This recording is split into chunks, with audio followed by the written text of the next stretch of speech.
Iniciamos nuestro encuentro dándoles la bienvenida, hicimos la oración y ahora vamos a escuchar la palabra de nuestro pastor, que nos va a ayudar a introducirnos en el tema que hoy vamos a tratar, que vamos a pensar juntos, vamos a rezar y a reflexionar. Así que le damos la palabra a nuestro arzobispo Jorge Eduardo.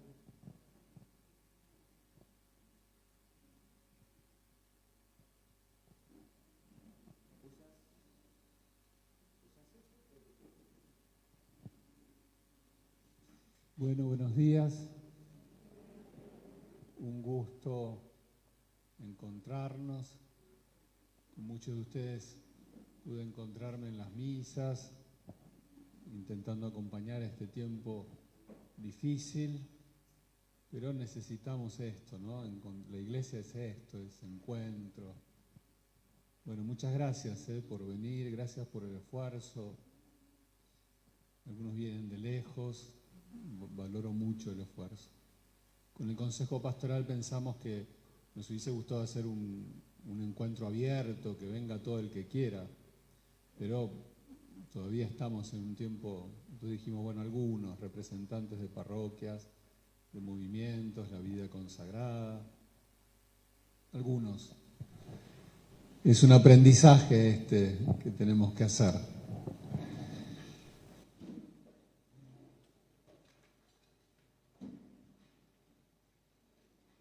Estamos en una etapa de un camino, en una etapa. Venimos caminando, me voy a referir a eso. Estamos en una etapa. Los caminos, tienen etapas. Uno va a un lugar y pasa por ciudades. Bueno, estamos en una etapa del camino, que el Papa Francisco lo llama una etapa sinodal, como una especie de acentuación de una característica fundamental de nuestra Iglesia, la necesidad de acentuar la sinodalidad, que caminamos juntos. Pareciera que es un tiempo en donde hace falta acentuar esto, por muchas razones.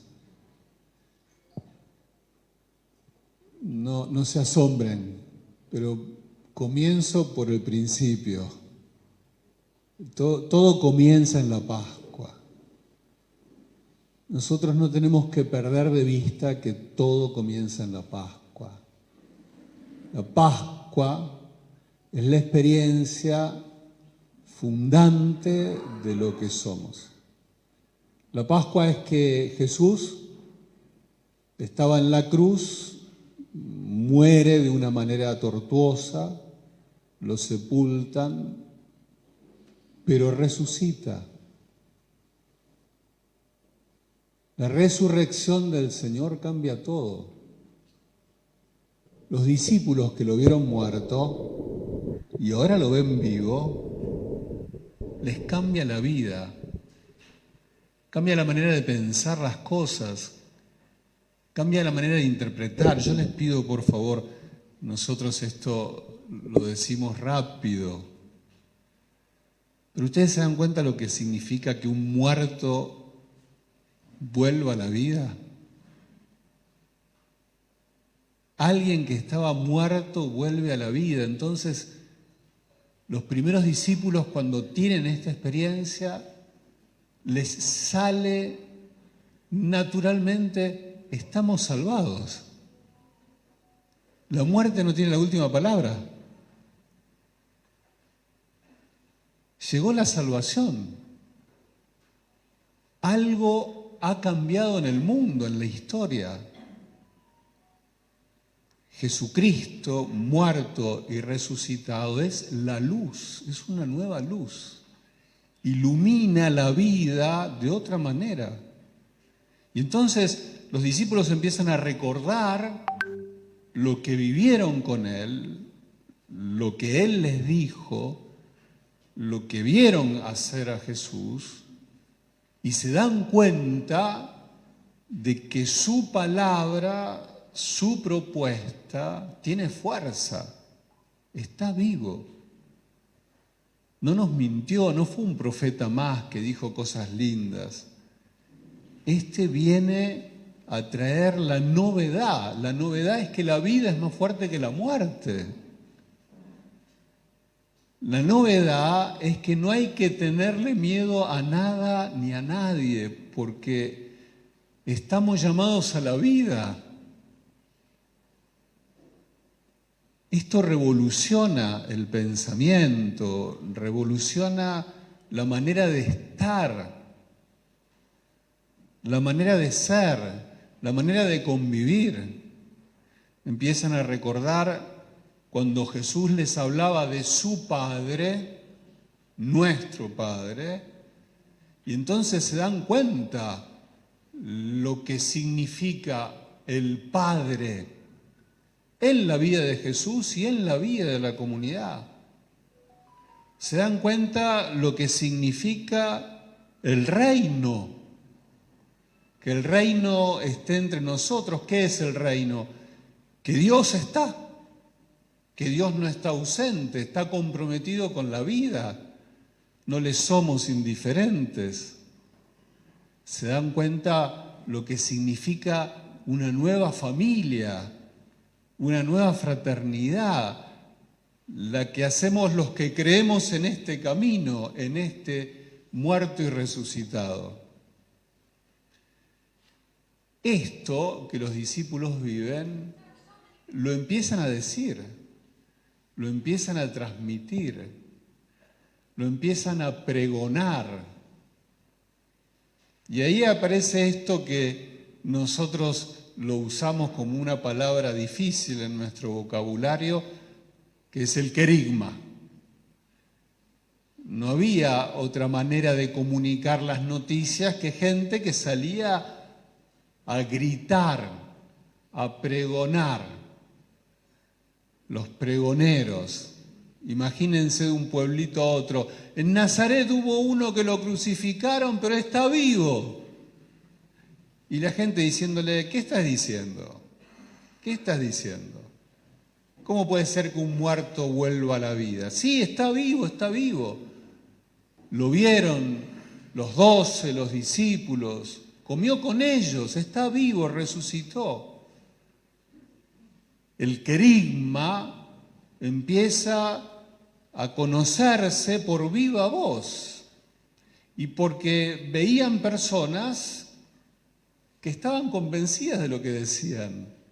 Vieron que uno distingue fácilmente uno que dice la cosa porque la escuchó, la aprendió y la repite como loro, de alguien que está convencido, convencida.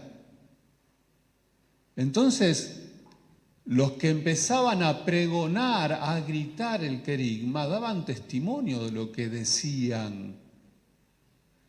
Lo decían y lo creían tanto que no tuvieron problema de entregar sus vidas en el martirio, porque no le tenían miedo a la muerte. Y es muy fuerte el testimonio de los primeros cristianos mártires que no le tuvieron miedo a la muerte. Aceptaron, adhirieron a la Pascua, adhirieron al mensaje.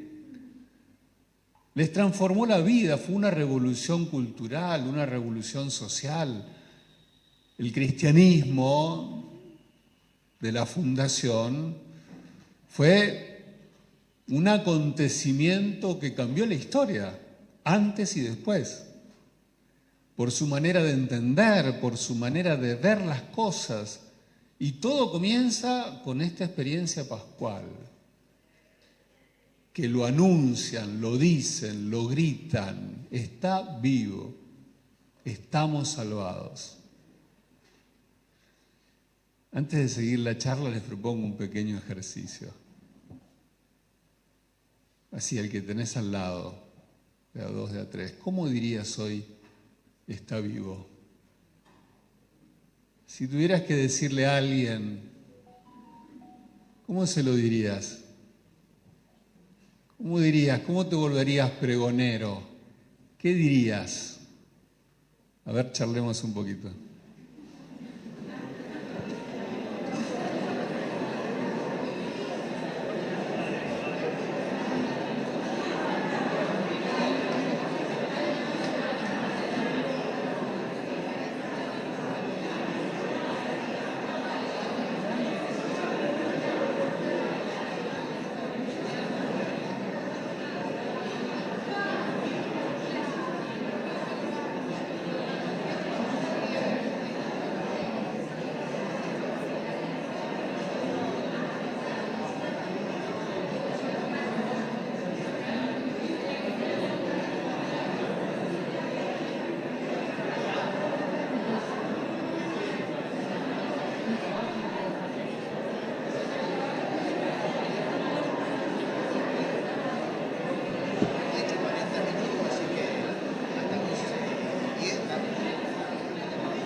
Bueno.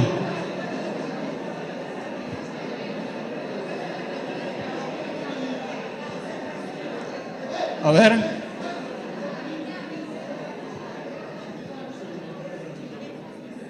A ver, 2 o 3 que digan qué dijeron. A ver, levanten la mano para compartir. Ahí va Mati, acá. Ponete de pie. ¿Qué dirías? Mira todos. ¿Cómo dirías hoy? Está pidiendo mucho. Bueno, yo creo que en el otro, lo veríamos en el que tenemos al lado. Jesús está en nosotros. Jesús está acá, en la conversión, en atender, estar con el otro, escucharlo, aconsejarlo. Está presente. Creo que siempre está presente. ¿Alguien más que diría? A ver, ¿qué le dirías a alguien? ¿Cómo lo anunciarías allá? A ver. Mati, levanta la mano. Ahí. 2 o 3, ¿por qué no? ¿Qué dirías? Ponete de pie. Bueno, los que me conocen, los de Mercedes, saben que en mi familia perdimos 3 personas. En mayo, en junio mi hermano y hace 15 días una tía muy querida. Y bueno, yo publiqué en Facebook y hablé frente a mi comunidad que yo creía en la vida eterna, que a pesar del dolor, yo creo en la vida eterna. Y cuando falleció mi hermano les dije, no lloren, porque él estaba muy triste y ahora está gozando de la gloria de Dios. Eso, nada más. ¿Alguien más? Acá. Yo aprovecharía que hoy están las redes Facebook, acá Monseñor, las redes de Facebook que, bueno, que explotan para gritar realmente que Jesús vive. Y bueno, los carismáticos somos mucho de baile y de canto, así que también aprovecharía ese recurso. A ver, 2 más. Que por Él estamos acá. Él nos trajo acá y nos reunió para seguir un camino.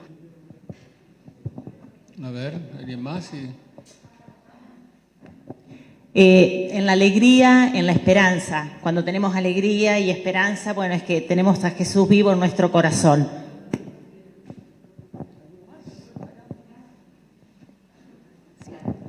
Yo también tendría, porque Él vive en nuestros corazones y es en el otro, en el amor al prójimo. Si no lo tenemos a Él en el corazón, no existe.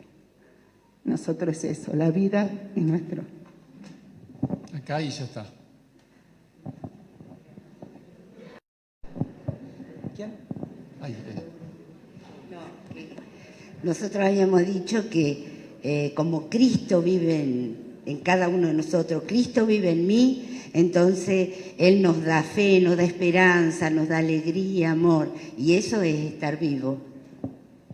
Yo me animo también a decir lo mío. Vení, Pedro, vení. Vení.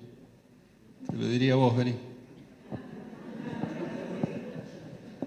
Yo si me encuentro a Pedro, que aparte conozco lo que está viviendo, le diría a Pedro, Dios te ama, no tengas miedo. Y le daría un abrazo.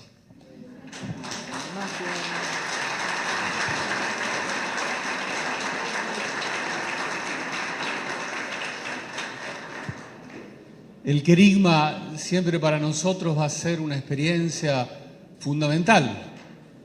¿Cómo le hacemos sentir al otro que está vivo? ¿Cómo lo hacemos sentir a las personas? ¿Cómo lo hacemos sentir a los grupos? ¿Cómo lo hacemos sentir a la sociedad, a la cultura? ¿Cómo hacemos para que una cultura se dé cuenta que la vida es más fuerte que la muerte? Porque vieron que toda cultura tiene pulsiones de muerte. Toda sociedad en algún momento parece como que se alineara y la cultura de la muerte pesa. ¿Cómo se le dice a una sociedad que la vida es más fuerte que la muerte? ¿Se dan cuenta de lo que significa el resucitado?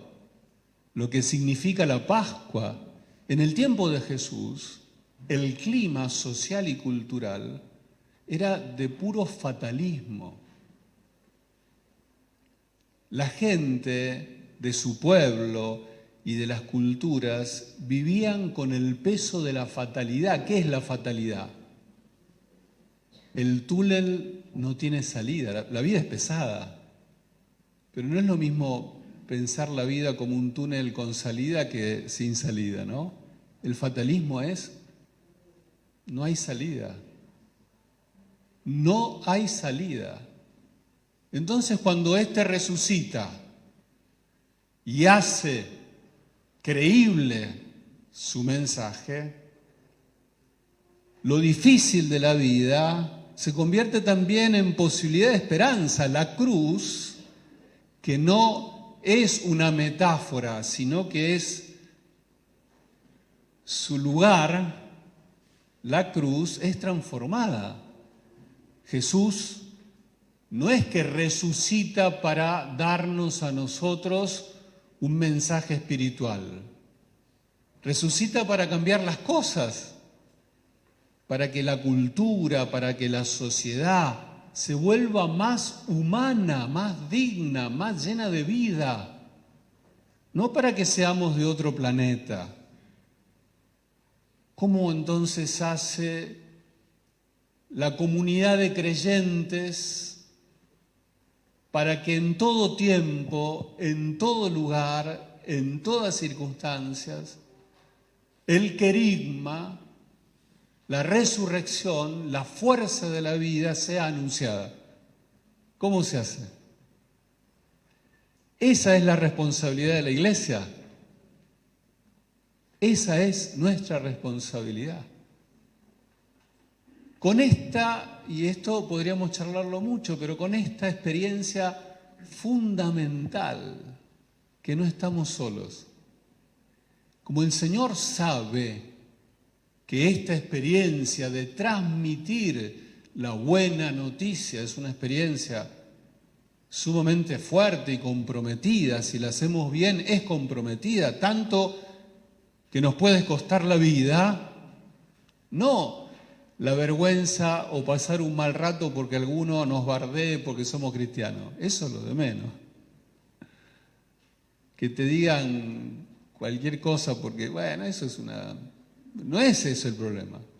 El problema es como pasa hoy, que hay cristianos en el mundo que son matados por ser cristianos, por sostener la fe.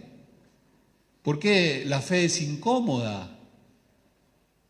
La fe es incómoda, la fe en el resucitado es incómoda. Entonces, ¿cómo hace la Iglesia para anunciar en todo tiempo, en todo lugar? Bueno, ahí Jesús dice, miren que no están solos, yo estoy, el Espíritu está. Y el Espíritu se las va arreglando y entonces nosotros tenemos que tener, y el Papa Francisco insiste mucho en esto, en que nosotros tenemos que tener la mirada espiritual, no una mirada piadosa. No es una mirada piadosa.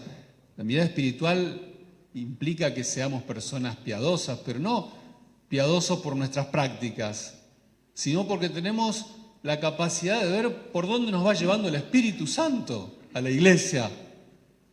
No sé si soy claro lo que estoy diciendo. Tratar de descubrir cómo el Espíritu va impulsando a la Iglesia, a nosotros, a la comunidad cristiana, para que podamos decirle al mundo que la vida es más fuerte que la muerte, que la vida tiene sentido.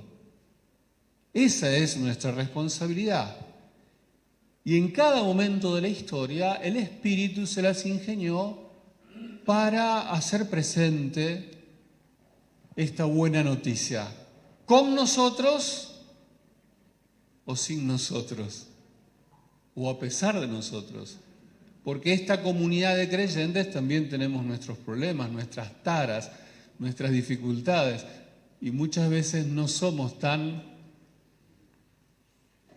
fáciles transmisores de esta buena noticia. Nos enredamos en un montón de cosas que son accesorias, ¿vieron? No vamos al hueso, al centro, y entonces empezamos a ponerle traba a la buena noticia y nosotros mismos nos embarramos, nos tropezamos, ¿vieron? vamos y venimos, y hay momentos de la iglesia que son sumamente luminosos, y hay momentos de la iglesia que son oscuros,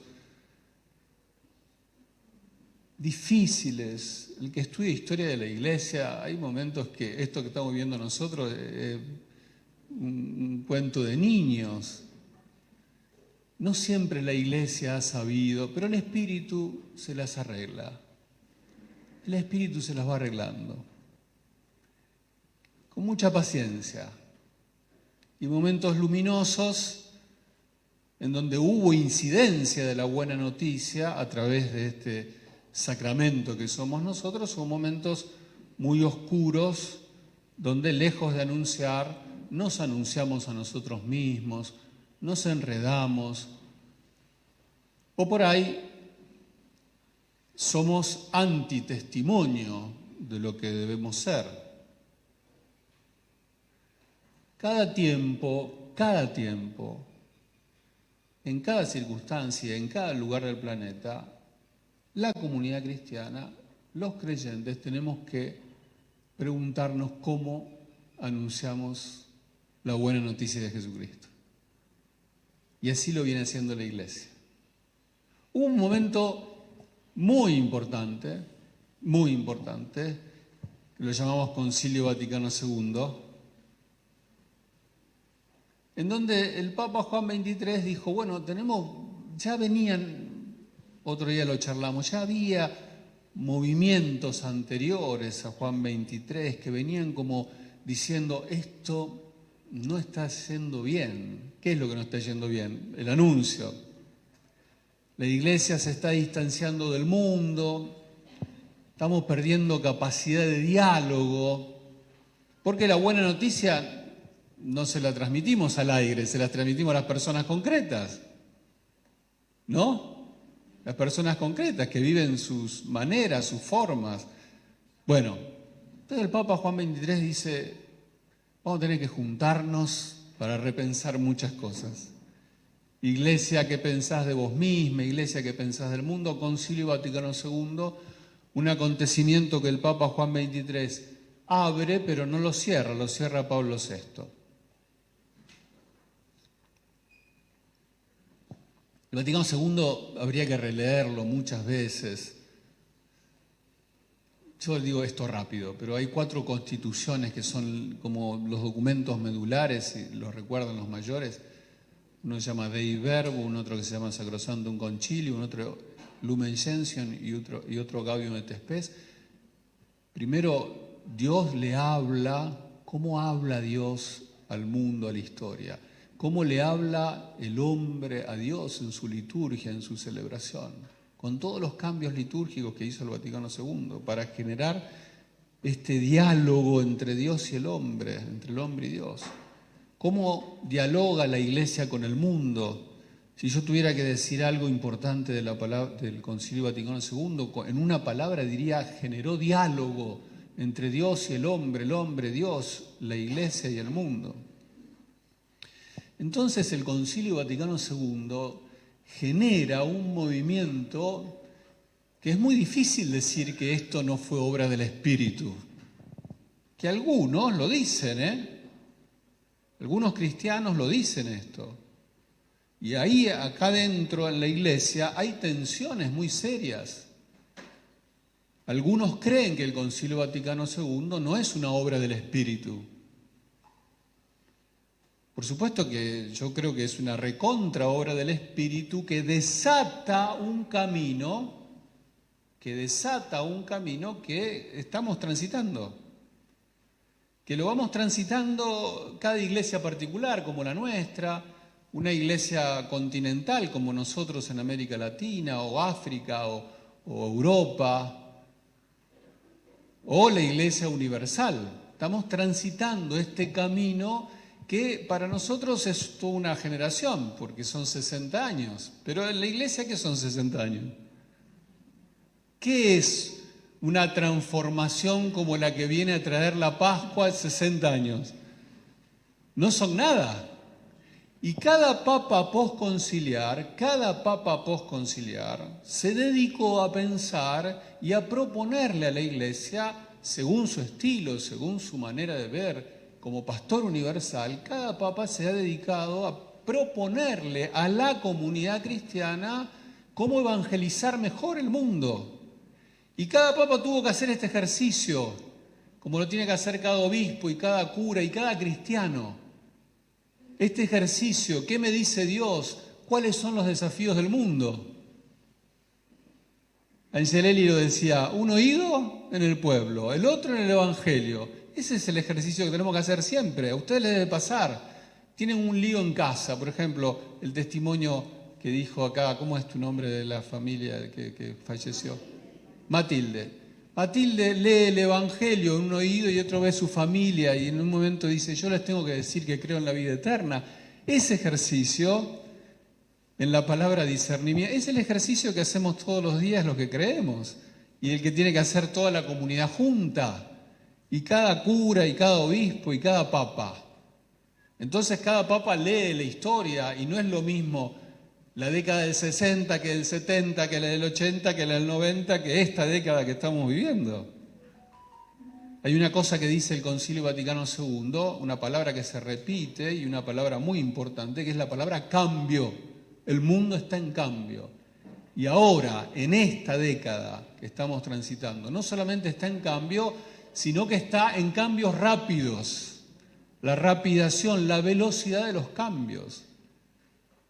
Entonces, el Concilio Vaticano II hace una enorme reforma en muchas cosas. ¿Para qué? Para que la buena noticia sea anunciada en este mundo, en esta realidad. Ahora, los desafíos siguen siendo muy grandes. Y el Concilio Vaticano II estableció bases y dio criterios, pero sigue habiendo muchos desafíos y nuevos desafíos. Nuevos desafíos. Les voy a decir algo. ¿Alguno de ustedes leyó la Rerum Novarum? La Rerum Novarum es la primera encíclica social que hace el Papa León XIII, fines del siglo XIX. ¿Y saben cuál era el problema que tenía el Papa? El problema era que venía la Revolución Industrial y se empezó a cuestionar. Empezó a surgir en el mundo lo que se llamó la cuestión obrera. ¿Y saben qué pensó el Papa? Dice, en el mundo está apareciendo una nueva cuestión, que es la cuestión obrera, y nosotros estamos lejos de esa cuestión. ¿Y qué pensó el Papa? A ver, ¿cómo acerco el Evangelio a la cuestión obrera? Estoy hablando de fines del siglo XIX, 1800. ¿Ven cómo piensa un papa, cómo piensa un pastor? Aparece un desafío en el mundo. ¿Cómo hacemos para estar presente en ese desafío? Hoy el mundo está en cambios rapidísimos. ¿Y el Papa Francisco qué dice? ¿Cómo hacemos para anunciar el Evangelio a este mundo? Aparece la cuestión ecológica como no apareció antes. La cuestión ecológica ya la tenemos encima, vieron que algunos dicen, ya estamos pasados, ya nos pasamos. Aparece la cuestión de la pobreza de manera lacerante, como no apareció antes. Pobres, como dice el Evangelio, siempre hubo, pero ahora son masas. Aparece la cuestión migrante. Aparece una cuestión que a uno la ve rápido, la analiza rápido o no la analizamos, la usamos, que es la cuestión de la tecnología. Pero no la tecnología por el aparatito que todos tenemos y esto que nos da la posibilidad de estar comunicados, sino porque hay una forma imperativa desde la tecnología de generar los vínculos y las relaciones humanas y la dignidad humana y lo que es la sociedad.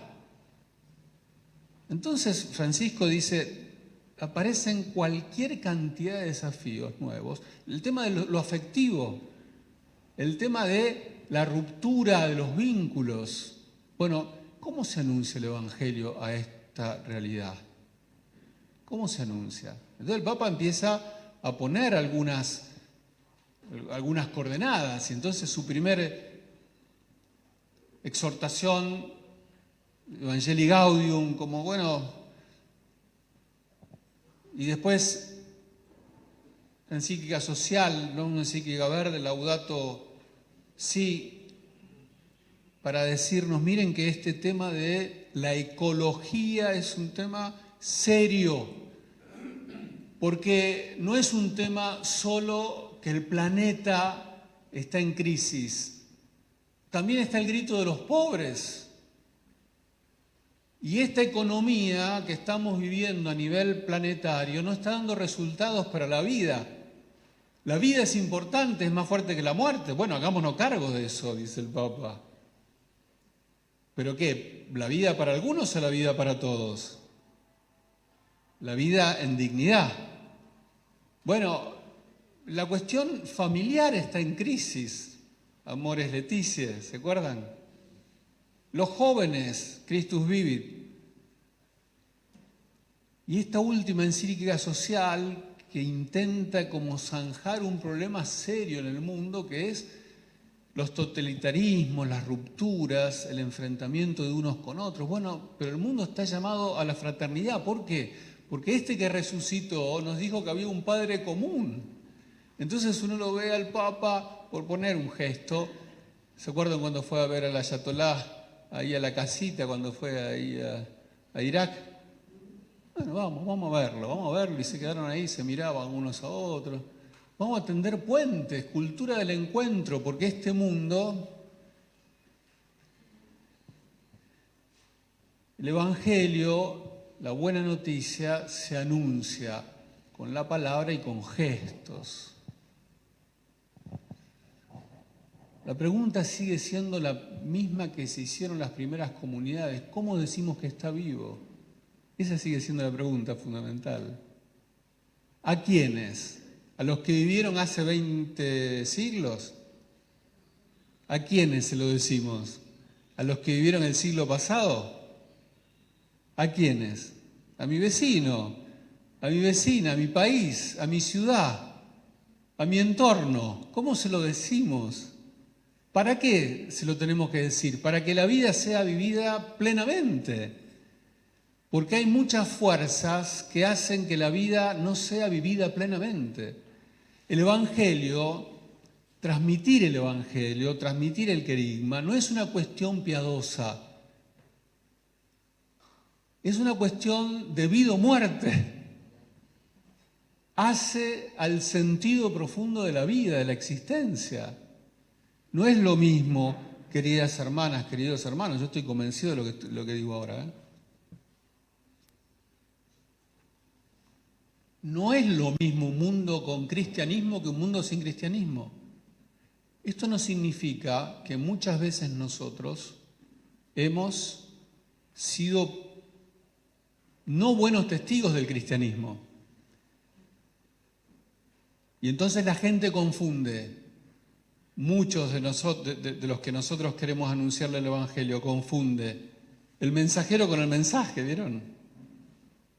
Entonces desacredita el mensaje porque el mensajero no tiene la suficiente coherencia, autenticidad, o el mensajero comunidad cristiana, el mensajero iglesia, el mensajero obispo, el mensajero cura. Entonces, ¿qué dice el Papa Francisco frente a tantos desafíos? Miren, no veo otra salida que ir a fondo con el Vaticano II. ¿Y qué es ir a fondo con el Vaticano II? Que el pueblo de Dios se haga cargo de la evangelización. Todo el pueblo de Dios. No puede ser esto dejado en manos de algunos pocos. Tiene que ser una cuestión de todo el pueblo de Dios. ¿Por qué? Porque el Vaticano II dice una cosa fundamental, que antes, no tengo mucho tiempo, pero que antes del Vaticano II la tendencia fue distinta.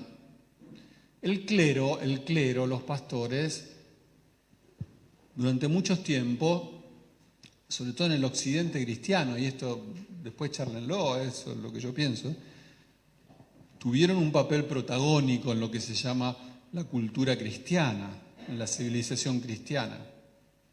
Pero como ya León XIII se daba cuenta, el clero en la cuestión obrera empezaba a distanciarse. Y la Rerum Novarum es una encíclica que llama al laicado, al protagonismo del laicado. Y este tema del laicado se viene hablando hace mucho, pero ¿qué pasa? Venimos con siglos de una experiencia en donde el clero tiene mucha fuerza. Déjenme que hable del tema del clericalismo, que no es un problema de los curas, no es un problema de los curas, es un problema de la Iglesia, de los curas y del laicado también. ¿Qué es una forma clerical? Que la podríamos llamar, la vez pasada estaba con obispos y le decía, ¿cómo podríamos llamar a una cultura, es decir, clerical por clérigo, laicalal, no sé cómo, no, laical está bueno, laical, una tiranía del laicado, laicalismo, claro, laicalismo. Es decir, la cuestión no es clericalismo, laicalismo, la cuestión es que tengamos una actitud de iglesia responsable y corresponsable en el anuncio, en la misión. Entonces, ¿el clericalismo qué es, para mi gusto? Bueno, voy a decir muchas cosas. ¿Qué es, de los curas o de los laicos? La mentalidad elitista de la pastoral. Una pequeña élite, el pequeño grupito de la parroquia, el grupito de los que sabemos todos, el grupito de los que nos salvamos, el grupito, lo elitista. Una mentalidad es esto, que tiene que ver con el poder y que tiene que ver con una manera de ponerse frente a la vida, que más que evangélicos son temas psicológicos, me parece a mí. Una mentalidad de gueto, somos un gueto. Claro, sin darnos cuenta, esta mentalidad borra con el codo lo que escribe con la mano. Nosotros tenemos un mensaje para todo ser humano, pero lo reducimos a un grupito. Es el grupito, el pequeño grupo, y el Concilio Vaticano II desató fuerzas para que el pueblo de Dios sea protagonista, pero no lo sabemos hacer todavía. Estamos como engranados, son pocos años, son 60, es toda la vida de uno, pero bueno, claro, toda la vida de uno, pero son transformaciones muy serias porque son siglos de un estilo, de una manera de estar. Entonces, ¿cómo se cambia esto? ¿Cómo se cambia? Entonces el Papa dice, bueno, hagamos fuerza por lo sinodal, hagamos fuerza por lo sinodal. ¿Cómo cambiamos esta mentalidad que está evitando que la buena noticia llegue a donde tiene que llegar? El problema es ese. No sé si soy claro en lo que estoy diciendo.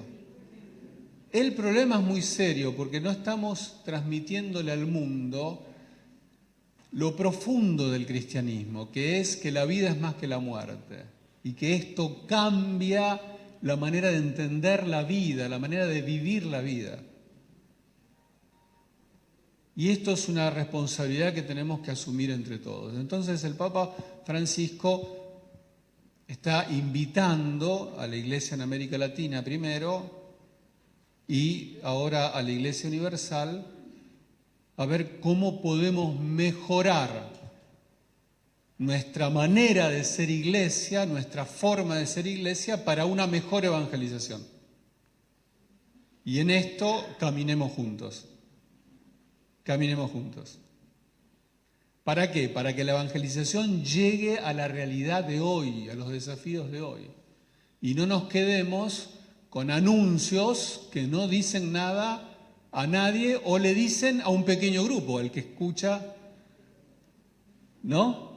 Porque no sabemos retraducirlo.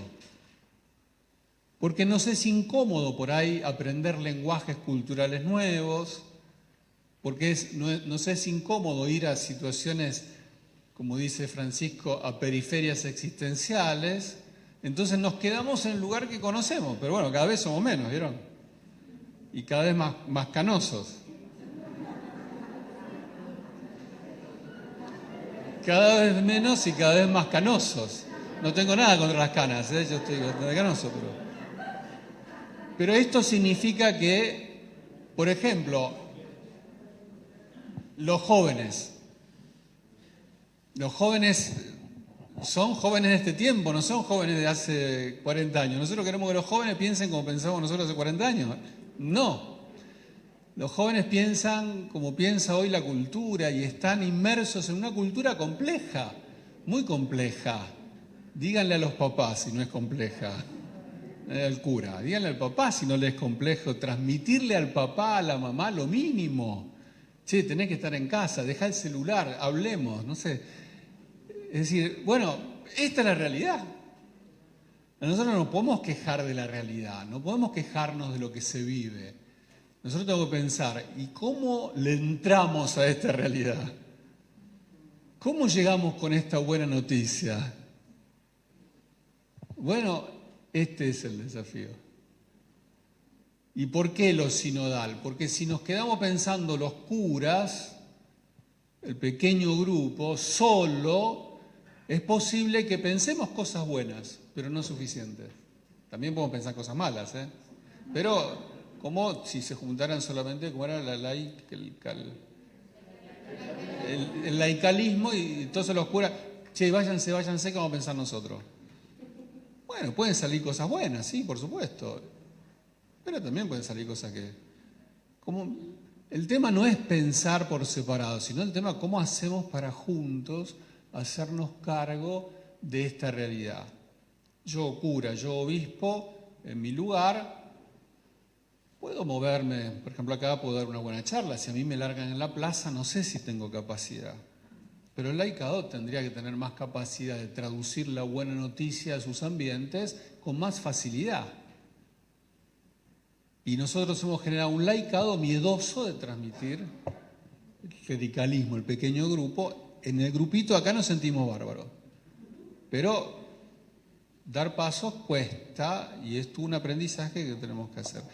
Por supuesto que yo creo que se vienen haciendo experiencias sumamente buenas, No empezamos de cero. No, hay mucha experiencia. Uno ve la pastoral carcelaria, es una pastoral muy interesante. Hay trabajo con mujeres en situación de riesgo muy interesantes. Hay trabajo con adolescentes en situación de consumo muy interesante. Que en la iglesia nuestra por ahí no estén tan presentes es otra cosa. Pero la iglesia tiene experiencia con lugares difíciles. Hoy en día todo lo que es catequesis de jóvenes, catequesis en los colegios. Bueno, no es que empezamos de cero. Termino acá. Cuando asumí, escribí una carta al ritmo del Espíritu del Señor. Que yo la leía, la releía y decía, está bastante digna. No, ahí hablo de comunión y participación, Bueno, ahí en la carta esa que les decía, el año que viene nos encontramos y hacemos un encuentro de escucha, el año que viene fue la pandemia, el 2020. Entonces ahí nos cambió todas las cosas. Pero el Espíritu Santo, que es más ingenioso que uno, que la tiene más clara, entonces parece como dije, no, está bien, está linda tu idea, pero por ahora no. Entonces hacía falta que también viniera lo latinoamericano, que fue un ejercicio que muchas comunidades hicieron, otras no hicieron, y ahora esto universal que arrancamos, el Papa arrancó la semana pasada, y ahora arrancamos nosotros. Un sínodo es un lugar, un encuentro de obispos, pero el Papa no quiere que ese encuentro se llegue sin todo lo que el pueblo de Dios va diciendo. Lo hizo también con los jóvenes y lo hizo con la familia. Miren, les cuento un cuento. No un cuento, una realidad. Una realidad. El sínodo de la familia, un sínodo muy complejo. Amoris Laetitia, muy complejo. Entonces el Papa tenía ahí, como el fin de semana pasado, tenía algunos y dijo, les pido por favor que hablen, no le tengan miedo. Acá el cardenal prefecto de la Sagrada Congregación de la Fe. Hablen, dice. Le dijo el Papa. No tengan miedo porque los africanos no viven como Europa la vida familiar. Entonces, al sínodo tenía que llegar que en África hablar del matrimonio indisoluble y el matrimonio no es lo mismo que hablarlo en Europa. No sé si... Bueno, eso tenemos que estar. Hoy acabo de leer que una cosa muy seria, dice el Papa, yo comparto absolutamente. Dice, fue una dificultad, no me acuerdo bien las palabras, por leer rápido el título, pero la idea es esta, fue una dificultad para la evangelización identificar el cristianismo con una cultura. Porque con el Evangelio fue la forma esa cultural, y hay otras culturas que viven de otra manera y podrían ser cristianas también. ¿Me explico? Este es el desafío de este tiempo, desafío complejo, pero que, como el Espíritu Santo está, confiamos que el Espíritu irá enseñándonos. En este sentido, en la carta les decía, yo quiero que haya en nuestra iglesia, se respire confianza y libertad para hablar, para proponer. Es todo un camino de aprendizaje, pero hagámoslo. Ahora van a trabajar en grupo, bueno, charlemos con confianza, charlemos con libertad. No pasa nada si uno se equivoca. Si hay un lindo clima de fraternidad. Yo la vez pasada fui ahí estaban los cursillistas, fui a la final del cursillo de varones y había testimonios, ¿no? Y un señor dijo una frase que la incorporé en mi vida espiritual. Me pareció lindísima una frase de un místico. El señor este dijo, entré pobre, me voy humilde, dijo. Yo dije, wow, está Juan de la Cruz entre nosotros. Yo nunca había escuchado esa frase y dije, qué buena frase. A ver, eso significa que el Espíritu habla por boca de quien quiere, cuando quiere, como quiere. Miren que el Espíritu Santo me va a decir a mí, obispo, che, ¿puedo decir algo a través de fulano? El Espíritu Santo tiene la libertad y nosotros tenemos que estar a la escucha del Espíritu. Vamos a ver una cosita del Papa. A ver si podemos verla.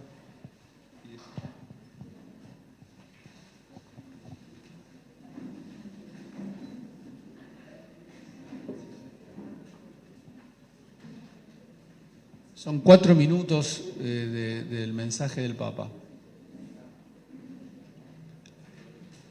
Es la homilía del Papa del domingo pasado cuando inauguró el sínodo.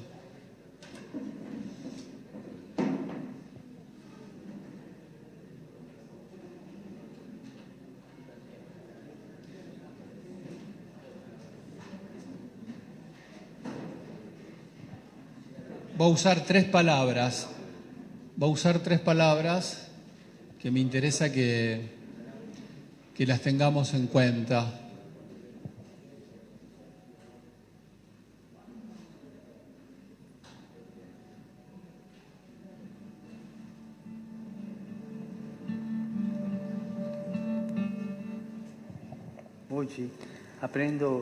Y hoy, al dar inicio al itinerario sinodal, todos, el Papa, los obispos, los sacerdotes, las religiosas y los religiosos, las hermanas y los hermanos laicos, toda la comunidad cristiana, encarnamos el estilo de Dios que camina en la historia y comparte las vicisitudes de la humanidad.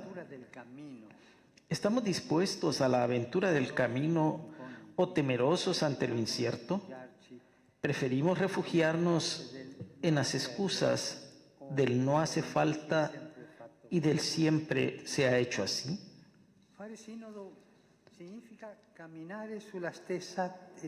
Hacer sínodo significa caminar juntos en la misma dirección.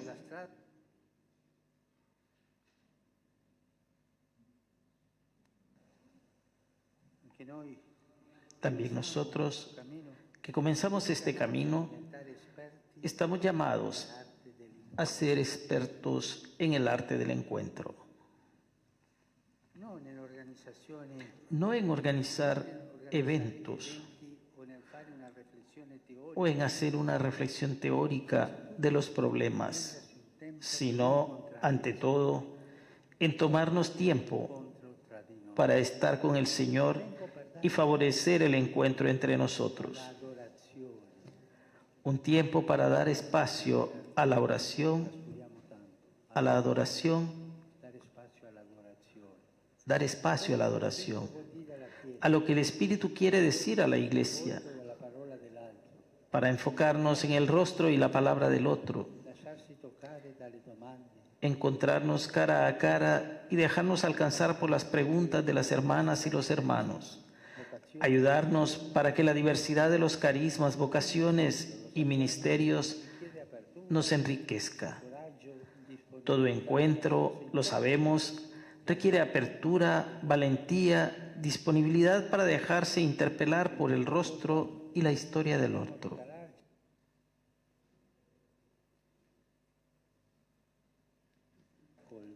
Cuando escuchamos con el corazón, sucede esto.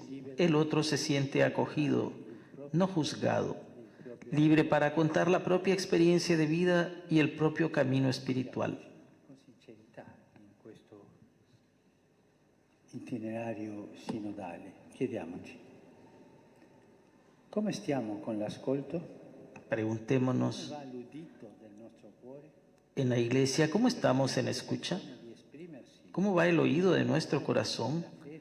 ¿Permitimos a las personas que se expresen, que caminen en la fe, aun cuando tengan recorridos de vida difíciles, que contribuyan a la vida de la comunidad sin que se les ponga trabas, sin que sean rechazadas o juzgadas?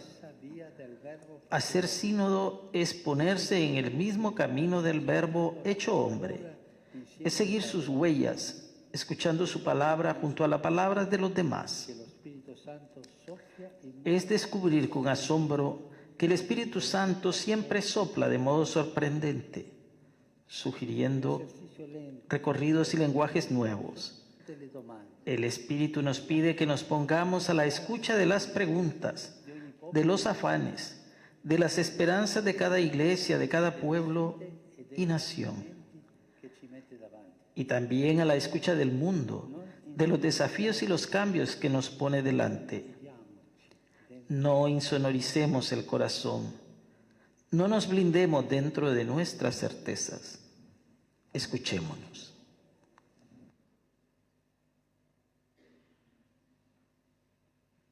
El encuentro y la escucha recíproca no son algo que acaba en sí mismo, que deja las cosas tal como están. Al contrario, cuando entramos en diálogo, iniciamos el debate y el camino. Y al final no somos los mismos de antes, hemos cambiado. Queridos hermanos y hermanas, buen camino juntos, que podamos ser peregrinos enamorados del Evangelio, abiertos a las sorpresas del Espíritu. No perdamos las ocasiones de gracia del encuentro, de la escucha recíproca, del discernimiento, con la alegría de saber que mientras buscamos al Señor, es Él quien viene primero a nuestro encuentro con su amor. Amén. Lo que termino diciendo es, no estamos comenzando un camino nuevo, estamos comenzando una etapa de este caminar. Vamos a profundizar nuestro ser eclesial, vamos a reconocernos juntos en camino, en el mismo camino, para juntos descubrir cómo a este mundo le hacemos presente la buena noticia de Jesucristo, que está vivo. ¿Cómo podemos ayudar a que esto se dé? Si nosotros no lo vivimos, es difícil poder transmitirlo. Y entonces nos va a hacer mucho bien escucharnos, encontrarnos, escucharnos y discernir, también a la misma comunidad cristiana. Nos va a hacer mucho bien, un ejercicio de hondura espiritual y de maduración humana, que es lo mismo. Hondura espiritual y madurez humana, es lo mismo. Es difícil que una persona de hondura espiritual no sea humanamente pleno, maduro. Y al revés también. Una persona que es plenamente humana está muy abierta a este Espíritu Santo. Entonces los invito a seguir con gusto, con alegría, sin queja, sin queja. Obstáculos, este grupo que está acá, obstáculos, no porque el obispo, no porque el cura, no porque el fulano, no, obstáculos ya los conocemos, está bien, tengámoslos en cuenta y transformemos los obstáculos en posibilidades. Pero intentemos que esta etapa del camino, más que marcada por la queja y la dificultad, esté marcada por la fuerza del Espíritu Santo. Bueno, gracias.